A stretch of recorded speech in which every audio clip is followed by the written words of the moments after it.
À 50 ans, Gabriel a découvert quelque chose que personne ne lui avait dit. Il existe toujours 3 chemins devant nous.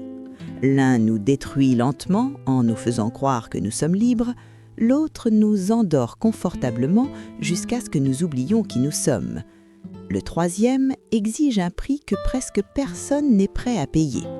Cette nuit-là, en marchant sur une route déserte, Gabriel les a vus apparaître devant lui.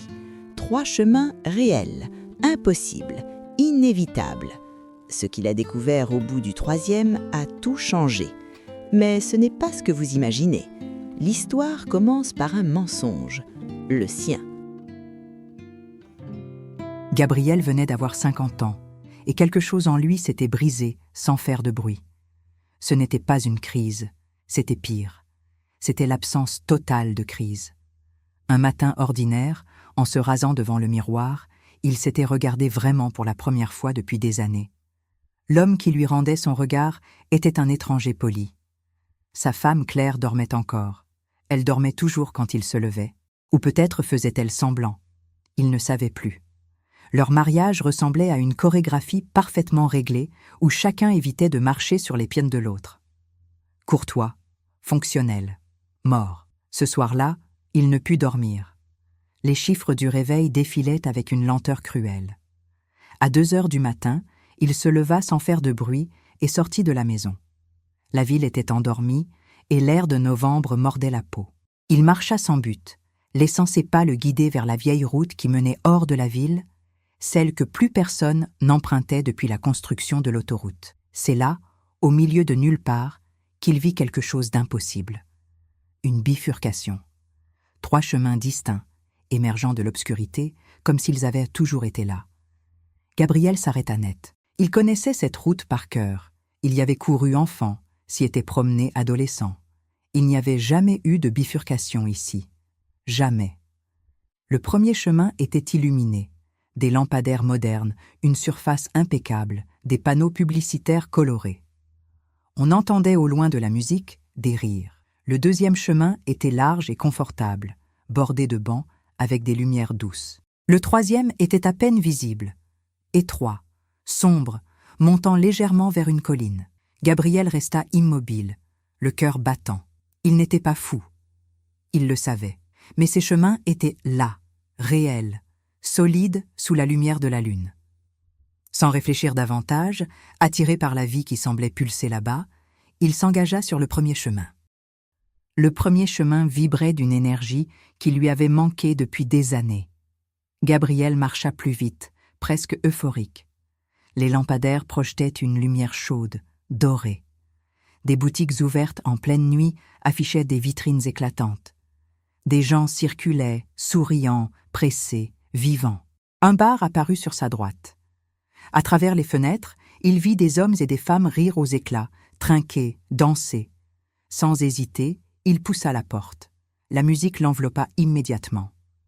Une femme blonde lui sourit. Un homme lui tendit un verre. Gabriel but. Il ne se rappelait même pas la dernière fois qu'il avait bu sans raison.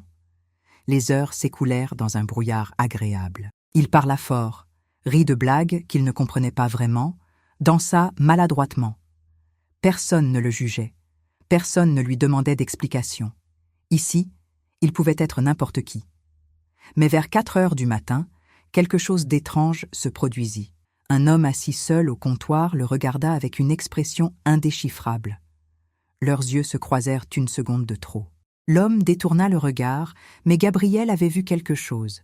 De la pitié, peut-être. Ou de la reconnaissance. Il quitta le bar, légèrement ivre, et continua sur le chemin. Plus il avançait, plus les choses devenaient étranges. Les vitrines étaient magnifiques, mais toujours les mêmes. Les visages changeaient, mais les sourires étaient identiques. Et personne, absolument personne, ne semblait dormir. Une femme passa près de lui en courant, les yeux brillants de larmes. Elle riait en même temps. Gabriel voulut lui demander si tout allait bien, mais elle avait déjà disparu dans la foule. Il remarqua alors quelque chose qu'il n'avait pas vu au début. Sur certains visages, sous le maquillage et les sourires, il y avait des cernes profonds, des mains tremblantes tenant des verres vides, des rires qui sonnaient faux. Gabriel s'arrêta devant une vitrine. Son propre reflet le surprit. Il avait l'air plus jeune, plus vivant, mais ses yeux étaient vides. Gabriel passa des semaines sur ce premier chemin. Chaque soir, il quittait la maison après que Claire se soit endormie, ou ait fait semblant de s'endormir, et retournait à cette bifurcation impossible. Il ne se posait plus de questions. Il avait simplement besoin de cette évasion. Sur ce chemin, il pouvait oublier. Oublier les silences lourds à la table du petit déjeuner. Oublier les années accumulées comme de la poussière sur des meubles qu'on ne déplace plus. Oublier l'homme qu'il était censé être. Il se fit des connaissances. Pas vraiment des amis, mais des visages familiers qui acquiesçaient quand il parlait. Marc, un homme d'affaires qui racontait toujours la même histoire de réussite. Sylvie, qui riait trop fort et buvait encore plus. Thomas, qui organisait des fêtes improvisées dans des appartements qui semblaient ne jamais fermer. Un soir, Thomas lui proposa quelque chose de plus fort qu'un verre.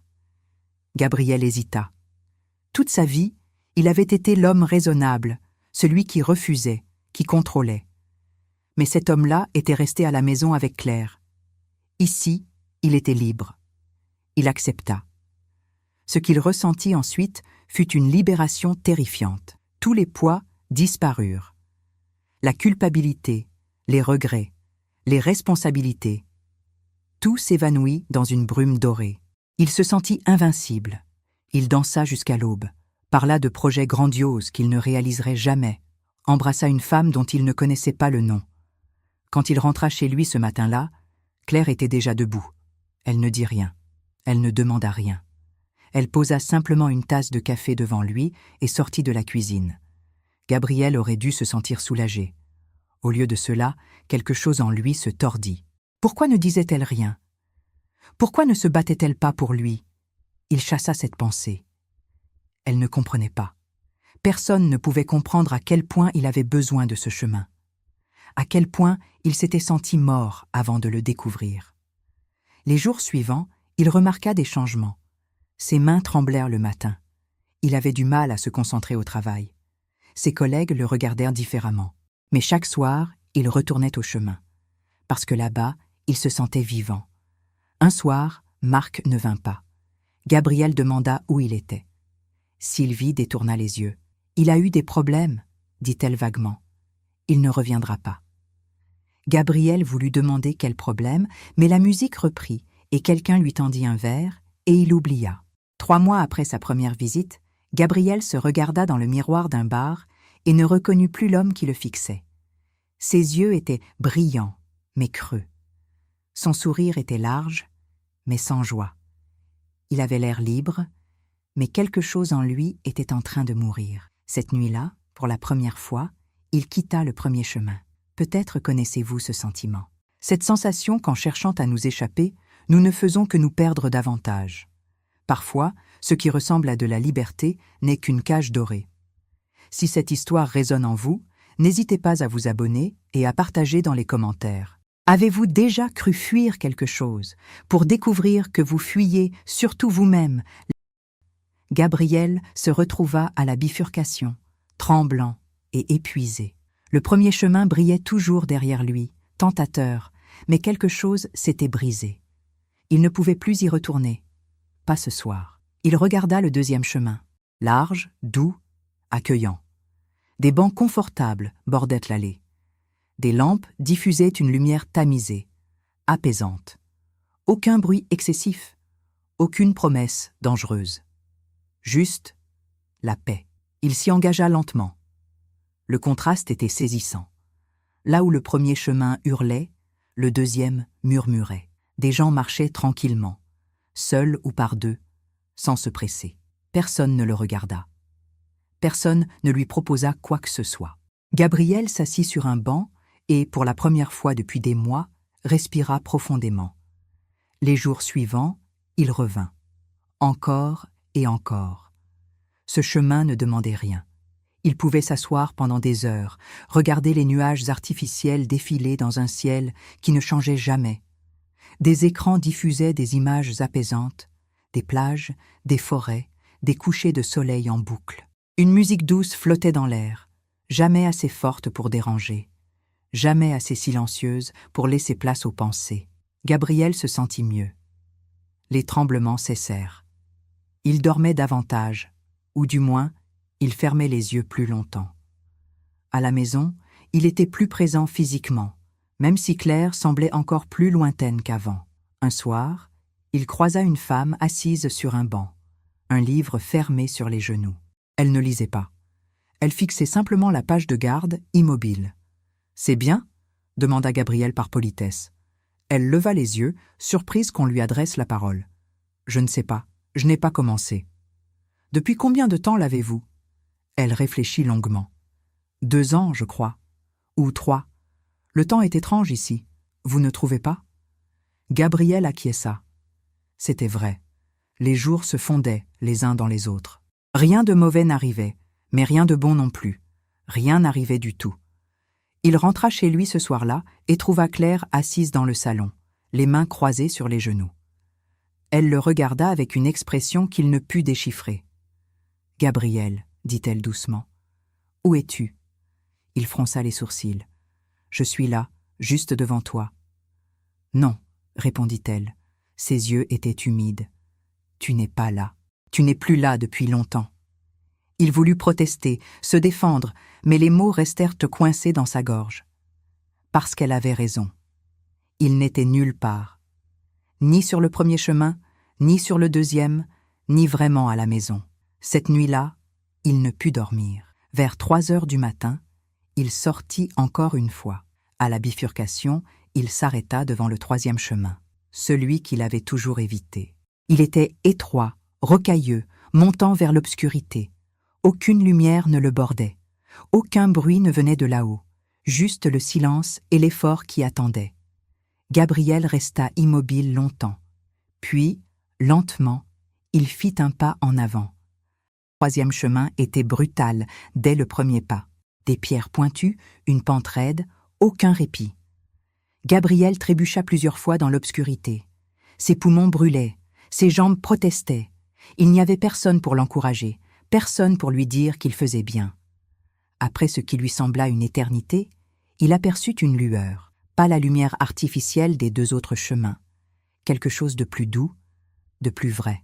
Une petite clairière apparut, éclairée par la lune. Au centre se tenait un vieil homme assis sur une pierre plate. Il ne semblait pas surpris de voir Gabriel. « Tu as mis du temps, » dit-il simplement. Gabriel s'effondra sur une pierre, haletant. « Qui êtes-vous ? Je suis celui qui attend toujours à la fin du 3e chemin, » répondit le vieil homme avec un sourire triste. « Mais la vraie question, Gabriel, c'est « Qui es-tu » ? « Je ne sais plus, » murmura Gabriel. « J'ai tout essayé. Le 1er chemin m'a presque détruit. Le 2e m'a fait disparaître. Et maintenant, je suis ici, et je ne comprends toujours pas ce qui m'arrive. » Le vieil homme hocha lentement la tête. « Alors laisse-moi te montrer quelque chose. » Il fit un geste, et soudain l'air devant eux sembla se déchirer comme un rideau. Gabriel vit des images, des souvenirs qu'il avait enfouis.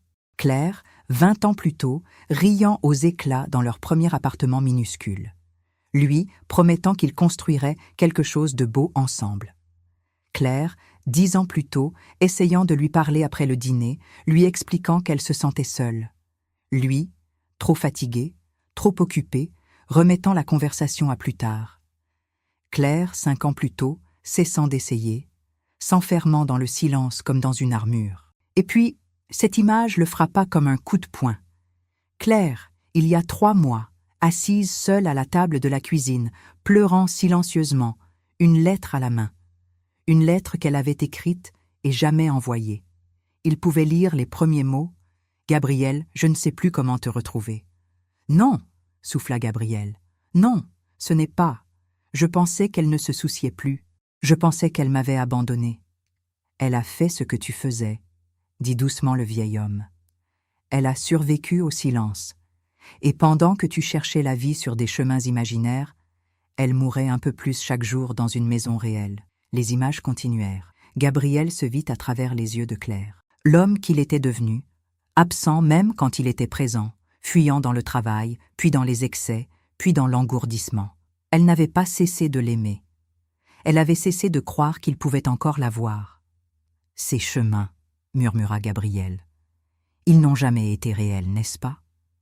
Le vieil homme secoua la tête. Ils sont aussi réels que tu les as rendus. Le premier chemin, la fuite dans l'excès, la destruction déguisée en liberté. Le deuxième, le confort qui anesthésie, la vie en mode veille. Le troisième, le seul qui monte, qui coûte, qui demande de regarder la vérité en face. Pourquoi ne m'a-t-elle rien dit? La voix de Gabriel se brisa. Pourquoi n'a-t-elle pas crié, pleuré, exigé que je revienne? Peut-être l'a-t-elle fait, répondit le vieil homme. Mais tu étais déjà sur un autre chemin. On n'entend pas les cris de ceux qu'on a laissés derrière quand on court vers la fuite. Gabriel tomba à genoux. Toutes les pièces du puzzle s'assemblaient enfin. Le silence de Claire n'était pas de l'indifférence, c'était de l'épuisement. Ses yeux vides n'étaient pas de la froideur, c'était du deuil. Elle ne l'avait pas quitté. Elle avait simplement arrêté de se battre contre un homme qui n'était plus là. « Je l'ai perdu », dit-il, et ce n'était pas une question. « Pas encore », dit le vieil homme. « Mais presque. Et maintenant, tu dois décider. Redescendre est toujours plus difficile que monter. Revenir vers quelqu'un après l'avoir abandonné demande plus de courage que de partir. » Gabriel resta longtemps dans cette clairière, le poids de la vérité l'écrasant. Le vieil homme avait disparu, ou peut-être n'avait-il jamais été là. Seul le silence demeurait, et ce silence était plus bruyant que tous les bars du premier chemin. Quand il redescendit, ses jambes tremblaient. Chaque pas vers la bifurcation était un pas vers une responsabilité qu'il avait fui pendant des mois. À l'aube, il se retrouva devant sa propre maison, debout sur le trottoir comme un étranger. La lumière de la cuisine était allumée. Claire était déjà levée. Il entra. Elle se retourna en l'entendant, une tasse de café entre les mains. Son visage ne trahit rien, ni surprise, ni colère, ni soulagement. Juste une fatigue si profonde qu'elle semblait gravée dans ses os. « Je sais où tu vas la nuit », dit-elle simplement. Gabriel sentit son cœur se serrer. « Claire, je… » « Non !» Elle leva une main. « Je ne veux pas d'explication. Pas maintenant. Peut-être jamais. Je veux juste savoir une chose. Es-tu rentré ? Ou passes-tu juste prendre des affaires ?» Il ouvrit la bouche, puis la referma. C'était la question la plus juste et la plus cruelle qu'elle pouvait poser, parce qu'elle ne lui demandait pas de promettre. Elle ne lui demandait pas de s'excuser. Elle lui demandait simplement s'il était capable de rester. « Je suis rentré », murmura-t-il. « Mais je ne sais pas si je sais encore comment être ici. » Claire posa sa tasse avec une lenteur délibérée. « Moi non plus. Je ne sais plus comment faire. Avant, je savais. Je savais comment te parler, comment te faire rire, comment nous réparer quand quelque chose se brisait. Mais tu es parti tellement longtemps, Gabriel, même quand tu étais là. »« Je sais. » Les mots étaient insuffisants, pathétiques. « Je sais, et je suis désolée. » Désolée ne suffit pas. Sa voix se brisa légèrement. Désolée, c'est ce qu'on dit quand on renverse du café, pas quand on abandonne quelqu'un pendant des années. Gabriel sentit les larmes monter. Alors dis-moi quoi faire. Dis-moi comment réparer ça. Je ne peux pas. Claire secoua la tête, et pour la première fois, il vit qu'elle pleurait aussi. C'est ça le problème. Je ne peux pas te dire comment revenir, parce que je ne peux pas le faire à ta place. Si tu restes parce que je te l'ai demandé, tu partiras à nouveau. Si tu restes parce que tu as peur de la culpabilité, tu me haïras un jour. La seule façon que ça marche, c'est si tu choisis d'être ici. Vraiment. Ils restèrent face à face dans cette cuisine où ils avaient partagé des milliers de petits déjeuners, des milliers de silences, des milliers de moments qui auraient dû compter mais qui s'étaient dissous dans l'habitude. « Je ne te promets pas que ce sera facile, » dit finalement Gabriel. « Je ne te promets pas que je ne vais pas avoir peur ou que je ne vais pas vouloir fuir encore, mais je te promets que je vais essayer. Vraiment essayer. » Claire ferma les yeux. « Ce n'est peut-être pas suffisant, Gabriel. Peut-être que c'est trop tard. » Ces mots le transpercèrent comme une lame. Parce qu'elle avait raison. Peut-être était-ce trop tard. Peut-être avait-il tellement endommagé ce qu'ils avaient construit qu'il ne restait plus rien à sauver. « Je sais, » dit-il, la voix étranglée. « Mais je dois essayer quand même. Parce que j'ai passé des mois à chercher comment me sentir vivant, et tout ce que j'ai trouvé, c'est des chemins qui me menaient loin de la seule chose qui ait jamais vraiment compté. » Claire ouvrit les yeux et le regarda longuement. Dans ce regard, il vit tout. La douleur qu'il avait causée, l'amour qui survivait malgré tout, la peur de croire encore, l'épuisement de tant d'années perdues. « D'accord, murmura-t-elle finalement. « D'accord, mais pas parce que je te pardonne. Je ne suis pas encore là, et peut-être que je n'y arriverai jamais complètement, mais parce que moi aussi, j'ai besoin de savoir si on peut encore exister ensemble. Vraiment. » Gabriel hocha la tête, incapable de parler. Ils ne s'enlacèrent pas. Ils ne s'embrassèrent pas. Ils restèrent simplement là, séparés par 3 pieds d'espace et des années de silence, essayant de comprendre s'il était possible de reconstruire ce qui avait été détruit. 2 ans passèrent.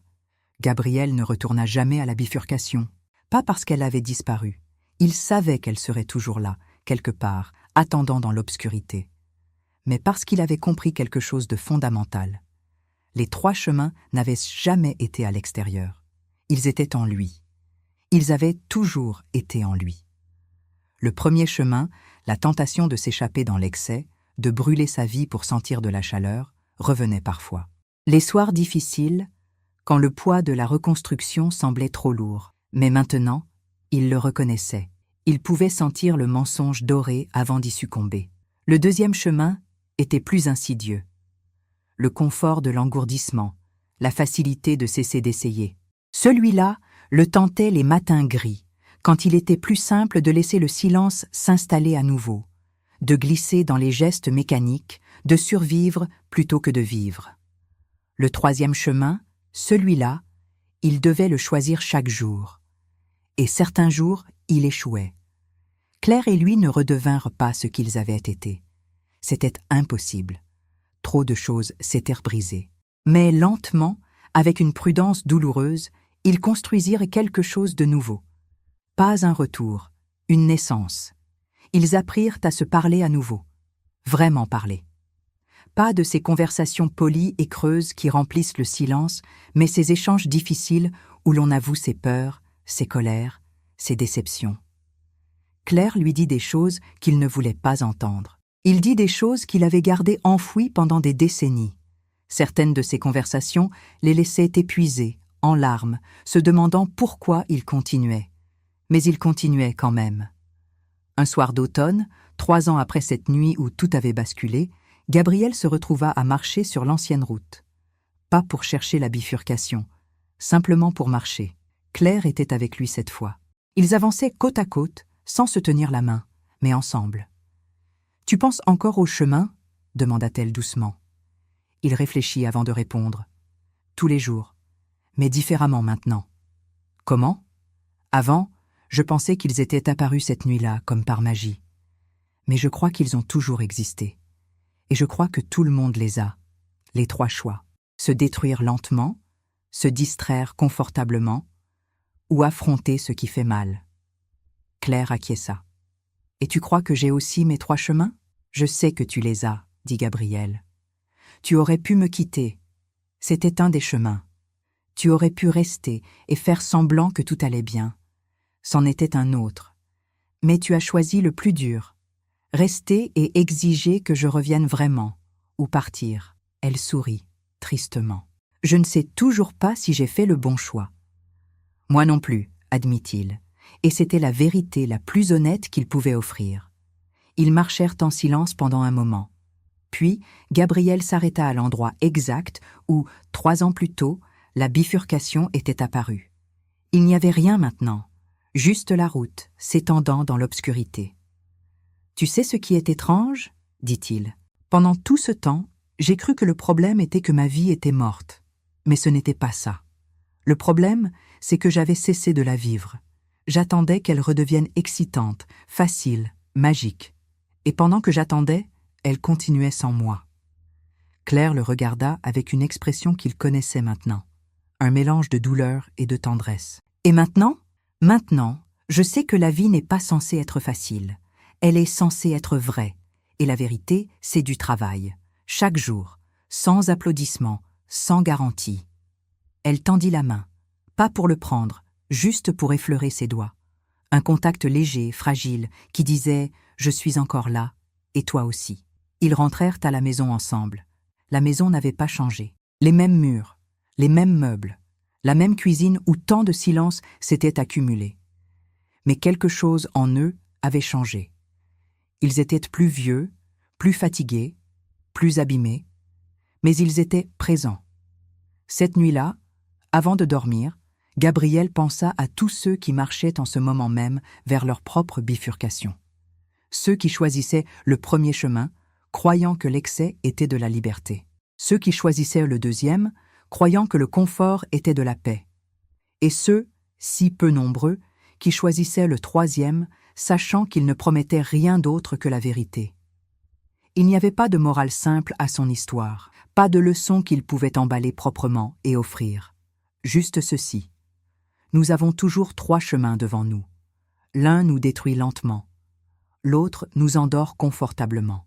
Le dernier nous oblige à devenir qui nous sommes vraiment, et chaque jour, nous devons choisir à nouveau. Gabriel ferma les yeux. À côté de lui, Claire dormait, ou faisait semblant de dormir. Il ne savait plus. Mais pour la première fois depuis des années, cela n'avait pas d'importance. Parce qu'il était là, vraiment là. Et demain, il choisirait encore. Des années plus tard, on demanda à Gabriel quel chemin il avait finalement choisi. Il sourit tristement et répondit « Tous les 3 ». Parce que la vérité qu'il avait apprise était celle-ci. Nous ne choisissons pas une seule fois. Chaque matin, les 3 chemins réapparaissent. La destruction facile, le confort anesthésiant, la vérité douloureuse. Et chaque jour, nous devons choisir à nouveau. Certains jours, il gagnait, d'autres, il perdait. Mais il était enfin présent pour le combat. Claire était toujours là, pas par obligation, mais par choix quotidien. Leur amour n'était plus ce qu'il avait été. Il était quelque chose de plus rare. Il était conscient. Gabriel ne retourna jamais à la bifurcation. Il n'en avait plus besoin. Il avait compris que les chemins n'étaient pas dehors. Ils étaient en lui. Il l'avait toujours été. Et il le serait toujours.